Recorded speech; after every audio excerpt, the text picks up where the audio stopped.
If everyone is ready, let us begin. Eorzea, the floor is yours.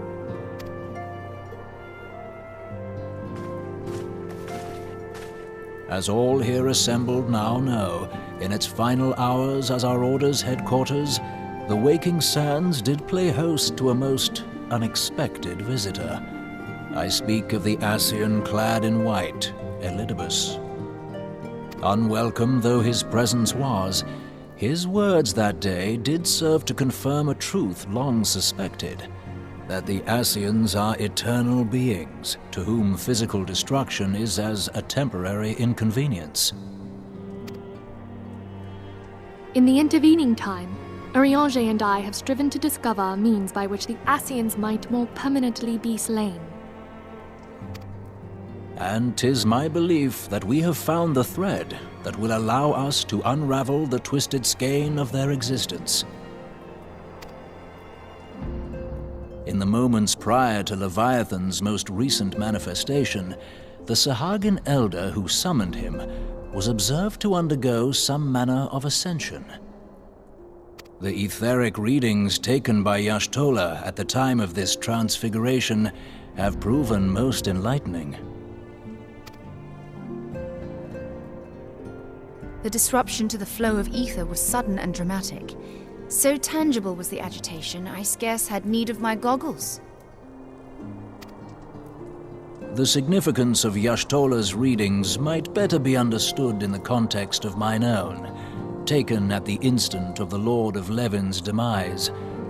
Unlike the Primal, the Sahagin was not subject to etheric dissipation. Before discussing our new discoveries, it may benefit us all to recall what we know of etheric behavior.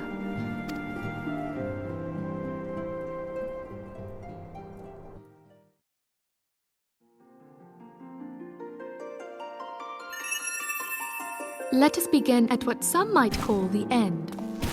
When we who dwell in the material realm die, our spirits dissolve into the flow of ether and are returned to the ethereal realm. In turn, the restless energy which suffuses that plane streams back into our world, giving rise to new life. 'Tis as the heavens did decree, the way of all mortal souls. Twixt this world and the next do the ethereal currents swirl, bearing the very essence of life. Thus doth the cycle of birth, death, and rebirth continue unabated.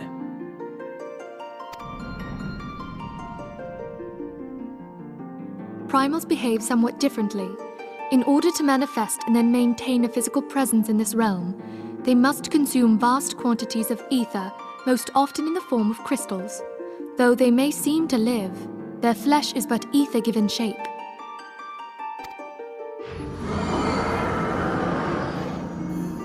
Thus, a defeated primal leaves behind no broken corpse.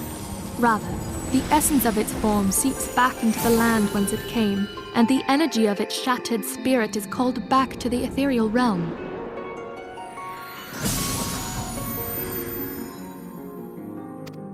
And there it waiteth, till next the prayers of the faithful do draw it forth from the sea of ether, to take their offering of crystals and make for itself a new body.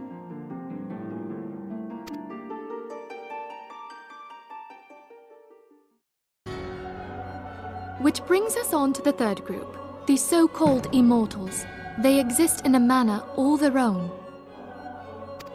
Quite.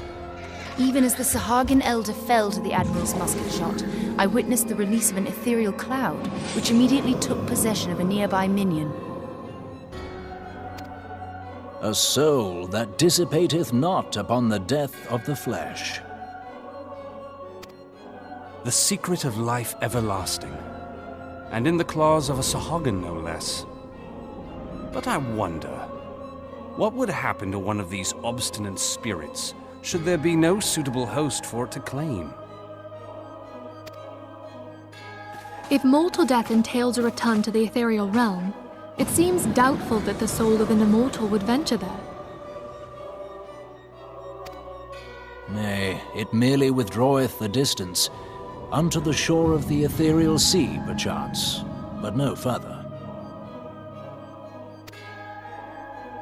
Yes, it exists in neither this realm nor the next, abiding instead in the space that lies between them.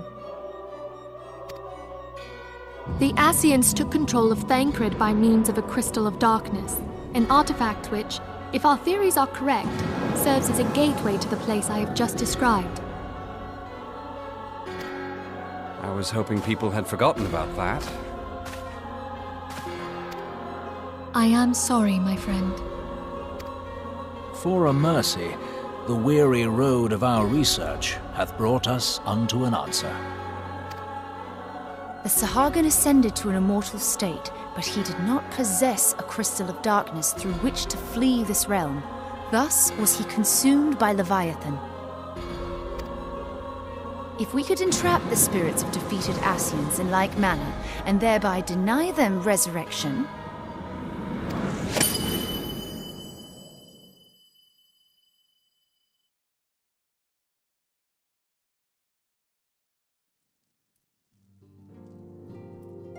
Therein lieth the path to victory.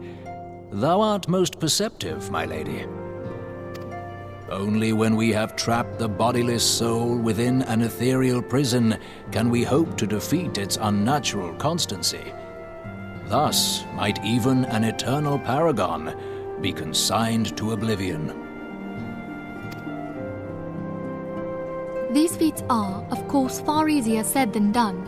At present, we lack a viable means to entrap and extinguish an Ascian soul. Yet, I believe it to be possible. The pieces of the puzzle lie before us. We have but to put them together.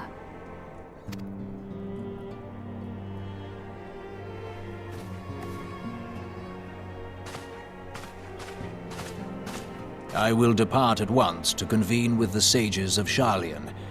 Together shall we divine the steps by which our goals may be achieved. I have the utmost faith in you, Archon.